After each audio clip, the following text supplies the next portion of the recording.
ડાંગ જિલ્લામાં ચાલતા રસ્તાની કામગીરીમાં ભ્રષ્ટાચારનો આરોપ કરવામાં આવ્યો। વઘઈના ડાંગડી ગામમાં 1 કિલોમીટર બનાવવામાં 37 લાખનો ખર્ચ।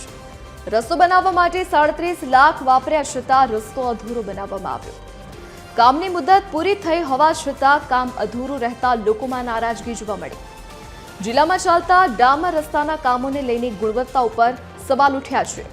બડા ગામે ચાલુ કામ દરમિયાન રસ્તા તૂટી જતા કોન્ટ્રાક્ટર સામે લોકોમાં આક્રોશ જોવા મળ્યો।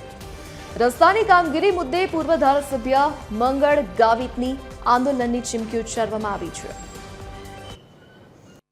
ને અત્યારે ચોમાસું ખુલી જવા છતાંય કેટલો ટાઈમથી આ રસ્તો હજી અધૂરો છે ને અત્યારે પણ આ લોકો કંઈ એક્શન લેતા નથી એને બનાવવા માટે। ને આજે રસ્તામાં અત્યારે ખાડા પડી ગયા છે ને એ છતાં એ લોકો વચ્ચે દિવાળી પહેલાં આવ્યા હતા જ્યારે એ લોકો ડાયરેક્ટ ડાંબર છાંટીને પાવડર છાંટવા એ કરતા હતા। પણ અમે કીધું એ લોકોને કે પહેલાં ઠીકઠાક વ્યવસ્થિત મેરાને બધું કરો ને પછી એ રસ્તાનું સમારકામ વ્યવસ્થિત કરીને અમને રસ્તો વ્યવસ્થિત જોઈએ। અમે આમાં કોઈનો વિરોધ કરતા નથી પણ આ ગામ વતી છે, અમે વતની છીએ અહીંના ને અમારા હકમાં જે સરકારે આપી છે જે કામ આપ્યું છે એ વિકાસના કામો વ્યવસ્થિત થવા જોઈએ એટલી અમારી માગ છે।